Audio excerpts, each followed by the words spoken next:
On the 18th of September 2014, the people of Scotland were faced with a very simple but incredibly important question.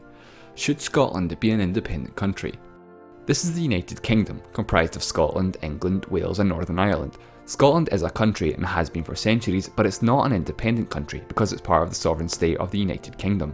The UK's government is located in Westminster in London, and the government is elected like this. The country is divided into 650 constituencies which vote for a Member of Parliament through a first-past-the-post voting system. The winner becomes MP for that constituency and the party with the most seats at the House of Commons wins the election.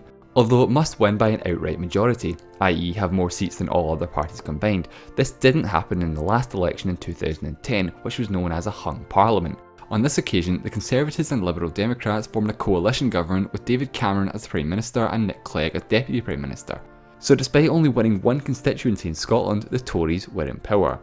Now, Scotland also has its own devolved parliament since devolution in 1999 in Holyrood, Edinburgh, but the Scottish Government only has control over certain issues.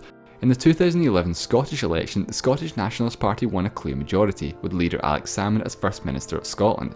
One of the main goals of the SNP is for Scotland to gain independence from the United Kingdom, and in 2012 it was successfully negotiated with the UK government that a referendum would take place in which the people of Scotland could choose whether or not to be an independent country. Originally, Alex Salmond proposed three options on the ballot paper: a third middle option, the so-called Devo Max option, which would give much more power to the Scottish Government while remaining part of the United Kingdom.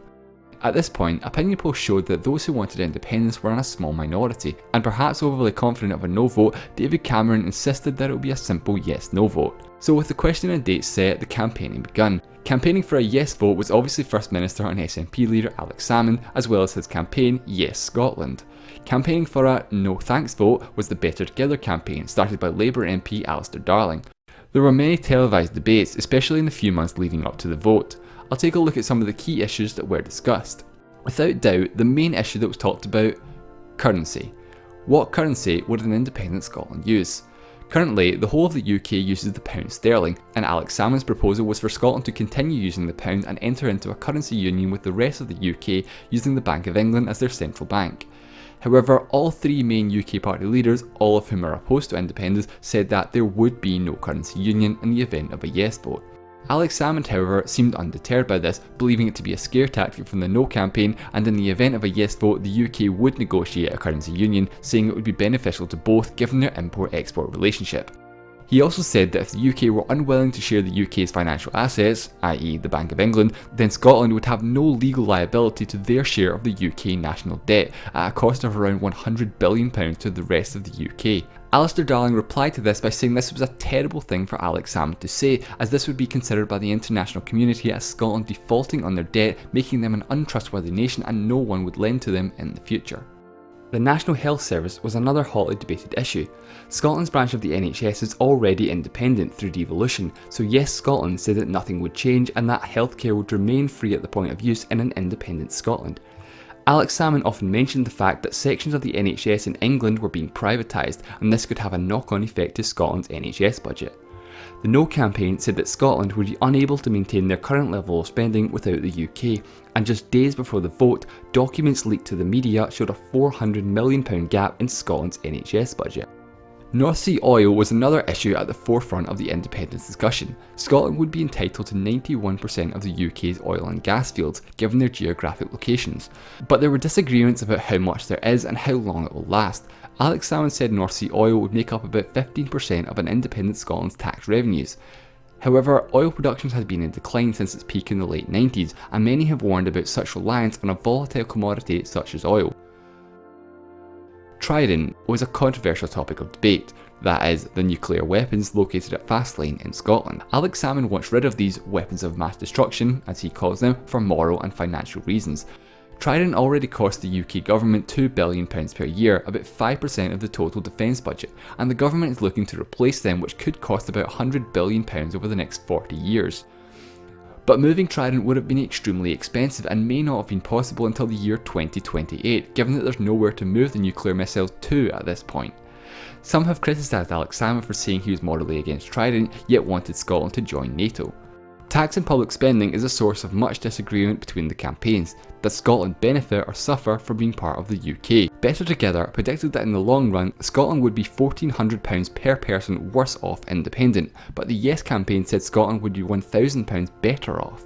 Currently, public spending per capita is higher in Scotland than the rest of the UK. However, Scotland also pays more tax per person as well. 9.9% of UK tax revenues are generated in Scotland, despite only making up 8.4% of the population. So taken out of context, it looks like Scotland would be much better off being independent.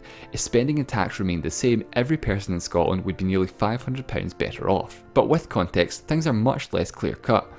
Scotland is far more reliant on North Sea oil than the UK, something which won't last forever and is in decline. On top of this, Scotland has an ageing population, more so than the rest of the UK. This leads to higher healthcare and pension costs as well as a shrinking working age population.